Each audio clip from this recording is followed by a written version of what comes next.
ఒకప్పుడు మహిషాసురుడు అనే శక్తిమంతమైన రాక్షసుడు భూమిపై రాజ్యాన్ని మొదలుపెట్టాడు. అతన్ని జయించే శక్తి ఎవరికీ లేదు. దేవతలే భయంతో దాక్కోవలసి వచ్చింది. మహిషాసురుని బలాన్ని చూసి దేవతలు వణికిపోయారు. అతను ప్రతిచోటా విధ్వంసం సృష్టిస్తున్నాడు. చివరికి వారు సహాయం కోసం పరమేశ్వరుల దగ్గరకు వెళ్లారు. దేవతలు బ్రహ్మ, విష్ణు, శివుణ్ణి ప్రార్థిస్తూ, ప్రభులారా, మమ్మల్ని రక్షించండి, ఈ మహారాక్షసుడిని జయించగల శక్తిని ప్రసాదించండి అని వేడుకున్నారు. త్రిమూర్తులు తమ శక్తులను కలిపి ఒక దివ్య జ్యోతిని సృష్టించారు.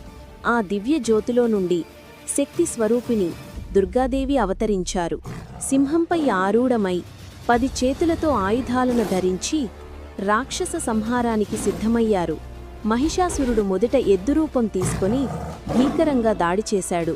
కాని దేవి ధైర్యంగా ఎదుర్కొన్నారు. మహిషాసురుడు వరుసగా సింహం, ఏనుగు, చివరికి తన అసలు రాక్షస రూపం ధరించి దేవిని సవాలు చేశాడు. కాని ప్రతిసారీ దేవి తన ఆయుధాలతో అతన్ని వెనక్కి నెట్టారు. చివరికి మహిషాసురుడు దేవి శక్తిని తట్టుకోలేకపోయాడు. దుర్గాదేవి తన త్రిశూలాన్ని గాల్లో ఎగరేసి రాక్షసుడి గుండెలో దింపారు. మహిషాసురుడు గర్జనతో కూలిపోయాడు.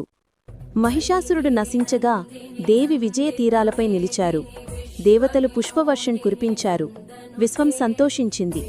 అప్పటినుంచి ప్రతి సంవత్సరం ఈ దివ్య విజయాన్ని దసరాగా జరుపుకుంటూ చెడుపై మంచి ఎల్లప్పుడూ గెలుస్తుందనే సత్యాన్ని గుర్తు చేసుకుంటున్నారు. ఈ వీడియో మీకు నచ్చితే 90s కిడ్స్ తెలుగు కథలు ఛానల్ను లైక్ చేయండి, కామెంట్ చేయండి, షేర్ చేయండి, సబ్స్క్రైబ్ చేయడం మర్చిపోవద్దు.